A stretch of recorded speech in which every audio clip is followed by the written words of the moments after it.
This episode of Another Great Day is brought to you by Beards. Imagine Santa Claus without one. It's Monday, June 26, 2023. I'm Aaron, and this is Chris. Hello. And we are your hosts, helping you through this audio safari we call a podcast. We hope you're having a great summer, and thanks for joining us. Today's segment is going to bring back our Mad Lib segment we used to call Thursday Thad Thibs. Thursday Thursday. And today's Mad Lib is called A Day at the Beach. All right, Chris, here we go. We're going to have 12 different words here for this Mad Lib, so let's start with a place. A place. Forest. Okay. Enter a person's name. Okay. Person's name. Lily. Ooh, okay. Adjective. Slimy. Nice. Always good. Noun. Hammer. Nice. Another noun. Shingles.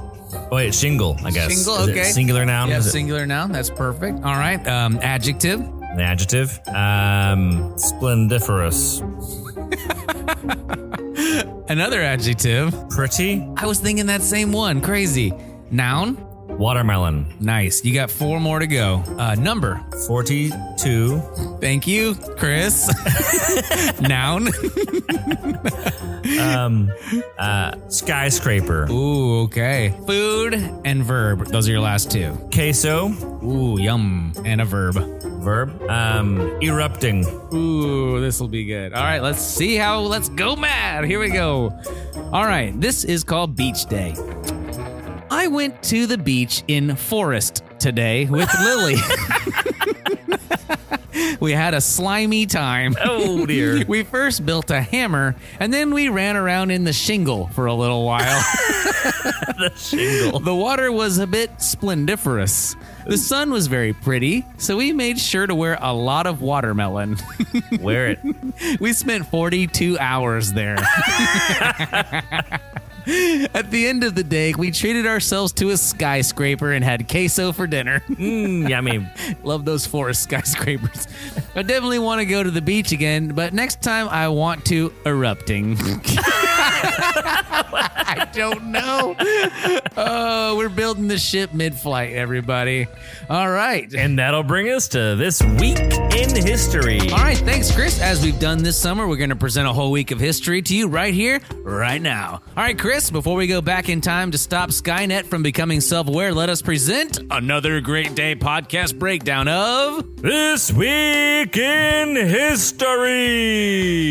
I love it. Monday, June 19th, 1978, Garfield, the lazy cat, makes his debut. The first Garfield comic strip by Jim Davis appeared in 41 newspapers on that day and currently holds the Guinness World Record for the world's most widely syndicated comic strip. Wow. Yeah, that cat loves lasagna. Tuesday, June 20th, 1975, the film Jaws is premiered. Dun, dun.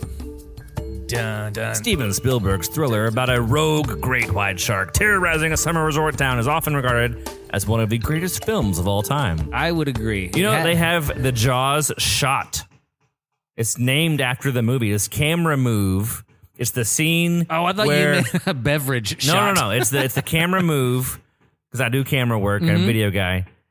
The move where the main character, well, I don't know his name. I can't remember it either, but the sheriff. Glasses on. It's like Yeah. the sheriff, yeah. Yeah, Roy Is Schneider. At the beach. Roy Schneider. He's at the beach. He's watching the waves, and he hears the noise, and it's the look. You can probably vision in your head. The camera like pushes in, but the background moves away at the same time. Oh, yeah. It's a dolly zoom. Wow. They push the camera in on a tracks straight to this head, and they use a zoom lens at the same time to pull out. So it's making the distortion of the glass and light look totally crazy. I've always wondered how they did that. Yeah. Because it's one of those cool effects that you see in like a shocking moment, and Yes. it really helps emphasize the shock Yes. and drama of that moment. That is Their a fun world fact. has been changed. See, Distortions. Chris, this is the kind of stuff our listeners get for free here on Another Great Day. Wednesday, June 21st, 1895, the Kiel Canal is opened by German Emperor Wilhelm II. The 98-kilometer or 61-mile-long canal in northern Germany is one of the world's busiest artificial waterways. It connects the North Sea with the Baltic Sea. Kiel Canal. How about that? Thursday, June 22nd. 1633. This is hundreds of years ago. Before electricity. Before steel was widely used, I think. Before Marvel Comics. Yep. The Catholic Church forces Galileo Galilei let me go. to renounce his heliocentric worldview. That's a $5 word, Chris. That's sun-centric? Yes, it is. Well done. The Holy Office concluded that the Italian scientist, by stating that the sun, not the earth, is the center of the universe, was vehemently suspected of heresy. Galileo spent the rest of his life under house arrest. But he was right. He was right. Nailed it. Galileo, well done, sir. Friday, June 23rd, 1961, the Antarctic Treaty comes into force. The treaty was the first arms control agreement signed during the Cold War. It sets Antarctica aside as a scientific preserve and prohibits military activities on the continent. That a whole continent set up just to do like science and learning. Mm-hmm. Kind of neat. It's like humans can work together. It's the public radio of continents. Of all gigantic land masses. Yeah. Also, it's difficult to live there. Yeah. And that'll do it for this week in history. All right, today's question of the day is, if you had to have the hide or skin of one animal, what would it be and why? We'll be right back.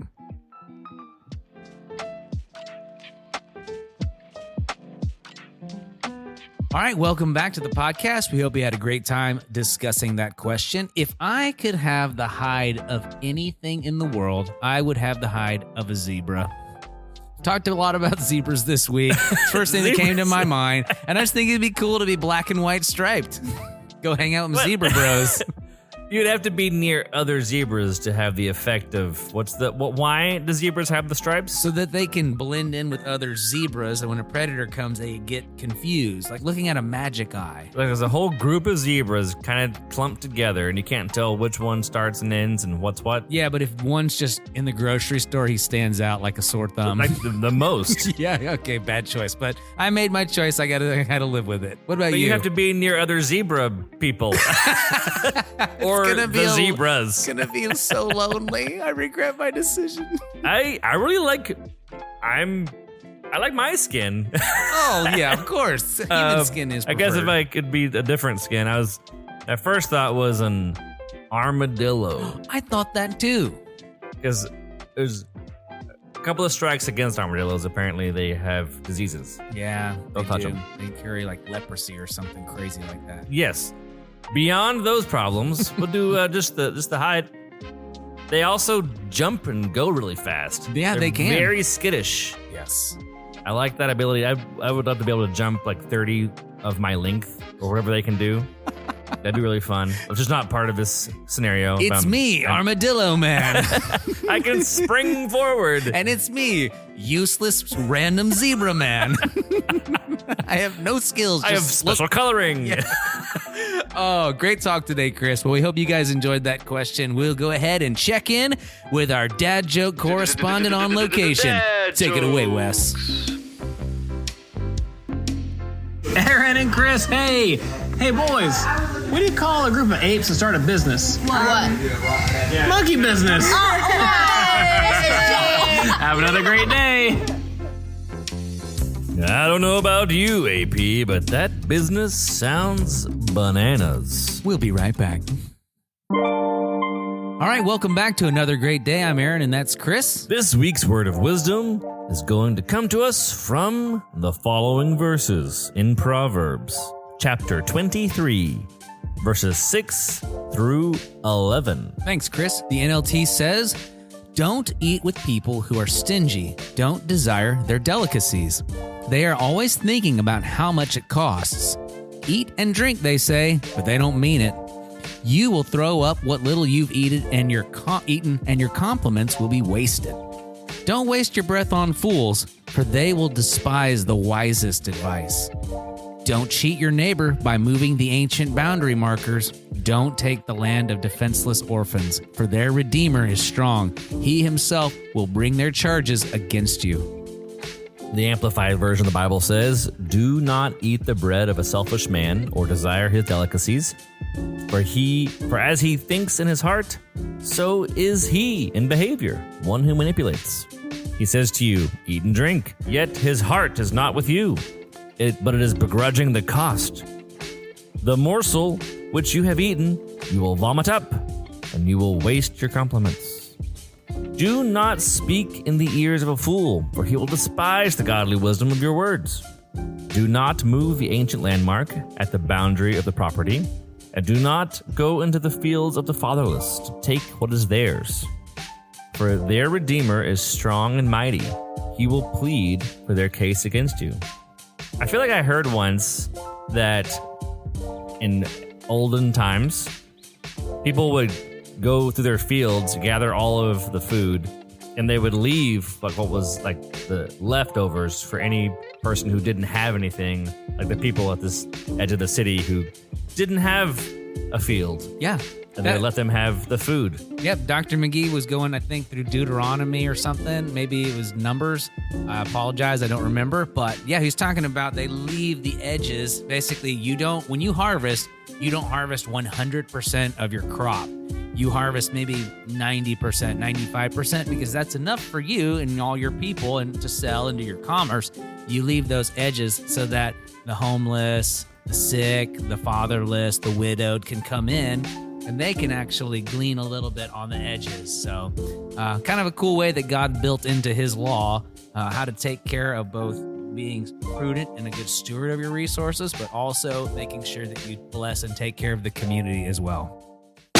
Well, that'll wrap things up for the week, Chris. Let's hit the music and call it a week. I'd like to give a big shout out to my co-host, Chris, for being awesome. Thank you. He's great. And I'd also like to thank all of you for listening, sharing the show with your friends, liking, subscribing, and commenting, and help us in the algorithm wars.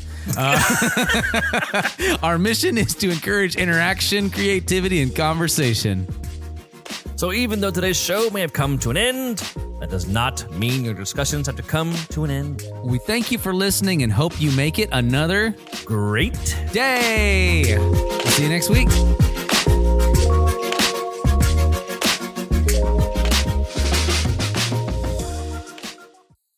All right, Chris. Well, that'll wrap things up for the week. Let's hit the music and call it a day. Our mission is to encourage interaction, creativity, and conversation.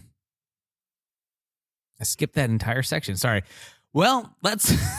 Wow. I'm sorry. I just had like a stroke there. Stop. The end.